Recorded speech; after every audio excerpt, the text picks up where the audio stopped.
ಸಮಾಜ ಮಂದಿರದಲ್ಲಿ ಒಂದು ಬುಕ್ ಆಗುತ್ತೆ ಸರ್, ಜೊತೆಯಲ್ಲಿ ಇನ್ನೊಂದು ಏನಾಗಬೇಕು ಸರ್, ಈ ರೋಡ್ಲಿಂದ ಭಾಳ ಲೈಟ್ ಇಲ್ಲ, ಆದರೆ ಇಲ್ಲಿ ಸ್ವಲ್ಪ ಲೈಟಿನ ವ್ಯವಸ್ಥೆ ಆಗಬೇಕು. ಇದ್ರ ಉದ್ದೇಶ ಇಷ್ಟೇ, ನಮ್ಮ ಇಲ್ಲಿರ್ತಕ್ಕಂಥ ಎಲ್ಲ ಯುವಕರು ಏನಿದಾರ ಪೊಲೀಸರ ಜೊತೆ ಒಂದು ಸೌಹಾರ್ದತೆಯಾಗಿ ಇರಲಿ, ನಾವು ಅವರು ನಮ್ಗೆ ಅವ್ರು ಬರೋದ್ರಿಂದ ಮತ್ತು ನಮ್ಮ ಜನ ಇಲ್ಲಿ ಇರೋದ್ರಿಂದ ಒಂದು ಅನ್ಯೋನ್ಯತೆ ಭಾವನೆ ಬೆಳೆಯಲಿ, ಏನಿದ್ರು ಮುಕ್ತವಾಗಿ ಹೇಳ್ಕೊಳ್ಳಿ ಅನ್ನತಕ್ಕಂಥ ಉದ್ದೇಶದಿಂದ ಇಲ್ಲಿ ಕಾರ್ಯಕ್ರಮವನ್ನು ರೂಪಿಸ್ತಾರೆ.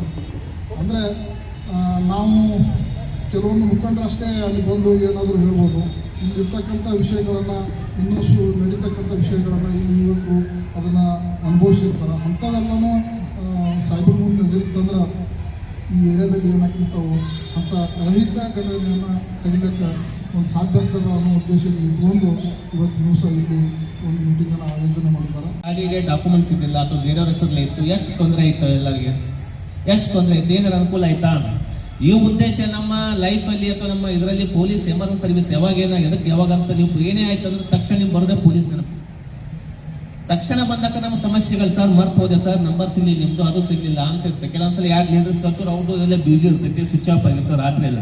ಆದರೆ ನಿಮ್ಮಲ್ಲಿ ಬರೋ ಉದ್ದೇಶ ಏನಂತಂದ್ರೆ ಯಾವುದೇ ಘಟನೆಗಳು ಏನಾಗ್ತಾವ ಅಂತ ಹೇಳಕ್ ಬರಲ್ಲ, ನಾವು ಅದಕ್ಕೆ ರೆಡಿ ಇರಬೇಕು, ನಾವು ಅದಕ್ಕೆ ಕಾನೂನನ್ನು ಪಾಲಿಸಬೇಕು, ಸನ್ನದ್ಧರಾಗಿರ್ಬೇಕು. ಆ ಗಾಡಿಯಲ್ಲಿ ಒಂದೇ ಒಂದು ಇನ್ಸೂರೆನ್ಸ್ ಇತ್ತಂತಂದ್ರೆ ಗಾಡಿಗೆ ಇತ್ತಂದ್ರೆ ಲಾಟ್ ಆಫ್ ಹೆಲ್ಪ್ ಆಗ್ತದೆ ನಮಗೆ.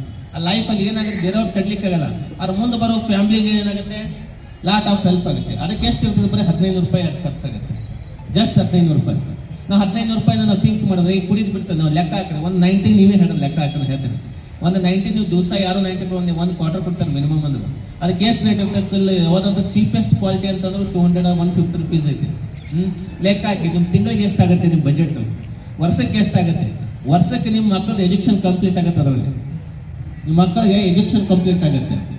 ಸೊ ಇವುಗಳಾಗಿ ನೀವೆಲ್ಲ ಥಿಂಕ್ ಮಾಡ್ಬೇಕು, ಇವನ್ನೆಲ್ಲಾನು ಥಿಂಕ್ ಮಾಡಿ ಅವ್ನು ಮಾಡಬೇಕು. ಹೌದು, ಅದೆಲ್ಲ ಕಾನೂನು ಕ್ರಮ ತಗೋತೇವೆ, ಸೆಕೆಂಡ್ ನಾವೆಲ್ಲ ಮಾಡ್ತೇವೆ, ಅದನ್ನೆಲ್ಲ ಮಾಡ್ತೇವೆ.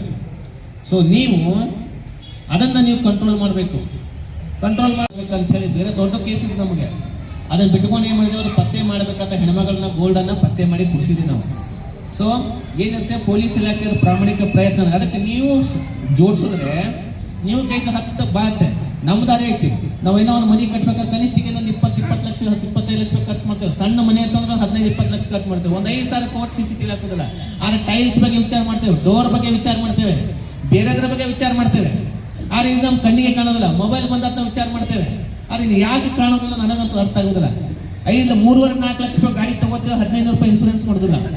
ಇದು ಸಮಸ್ಯೆ. ಬೇರೆ ದೇಶದಲ್ಲಿ ಹಾಗಿಲ್ಲ, ಬೇರೆದಲ್ಲ. ನಮ್ಮ ಸೇಫ್ಟಿ ಬಂದಾಗ ಫಸ್ಟ್ ಸೇಫ್ಟಿ ವಿಚಾರ ರಾಜಿ ಆಗ್ಬಾರ್ದು. ಯಾವುದೇ ಒಬ್ಬ ಮನೆಯಿಂದ ಹೋಗೋಕ್ಕಿಂತ ಮೊದಲು ಹೆಲ್ಮೆಟ್ ಹಾಕೊಂಡು ಹೋಗ್ಬೇಕು. ಹೆಲ್ಮೆಟ್ ಹಾಕೊಂಡು ಫಸ್ಟ್ ಇದು ಸೇಫ್ಟಿ. ನಾನು ಉಳಿದ್ರೆ ಮತ್ತೆ ನೆಕ್ಸ್ಟ್ ನಾನೇ ಇರ್ಲಿಕ್ಕೆ ನೆಕ್ಸ್ಟ್ ಇಲ್ಲ. ಈಗ ನಾವು ಮನೆಯಿಂದ ಒಂದು ಅರ್ಧ ತಾಸು ಲೇಟ್ ಆದ್ರೆ ನಮ್ಗೆ 10 ಫೋನ್ ಬರ್ತಾವೆ. ಯೂಶ್ವಲಿ 9 ಗಂಟೆ ಬರೋ ವ್ಯಕ್ತಿ 10-11 ಗಂಟೆ ಬರದೇ ಇದ್ರೆ ಮನೆಯಿಂದ ಏನ್ ಮಾಡ್ತಾರೆ, ನಿಮ್ಗೆ 20 ಸಲ ಕಾಲ್ ಮಾಡ್ತಾರೆ, ಎಲ್ಲಿದ್ರೆ ಏನಾಯ್ತು ಅಂತ ಕೇಳ್ತಾರೆ. ಸೊ ನಿಮ್ಗೆ ಏನಾರ ಅಚಾತುರ ಆದ ಕಡೆ ಏನಾಗುತ್ತೆ, ಅಚಾತುರ ಆಗ್ಬಾರ್ದಂದ್ರೆ ಏನಾಗುತ್ತೆ, ಸಿಂಪಲ್ ಹೇಳ್ತಾ ಇದೀನಿ. ಪ್ರತಿ ವರ್ಷ 10 ಲಕ್ಷ ಗಟ್ಟಲೆ ಗಾಡಿ ಹೊರಗೆ ಬರ್ತಾರೆ. ಪ್ರತಿ ವರ್ಷ ನೀವು ನೋಡಿರ್ಬೋದು, ದೀಪಾವಳಿ ಪಾಡ್ಯ ಮನೆ ಎಷ್ಟು ಯುಗಾದಿಗೆ ಎಷ್ಟು ಗಾಡಿಗಳು ಬರ್ತಾರೆ.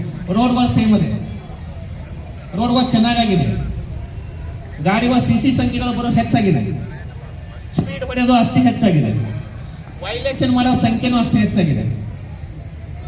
ಸೊ ರೂಲ್ಸ್ಗಳನ್ನ ಫಾಲೋ ಮಾಡಿ ಖಂಡಿತವಾಗಿ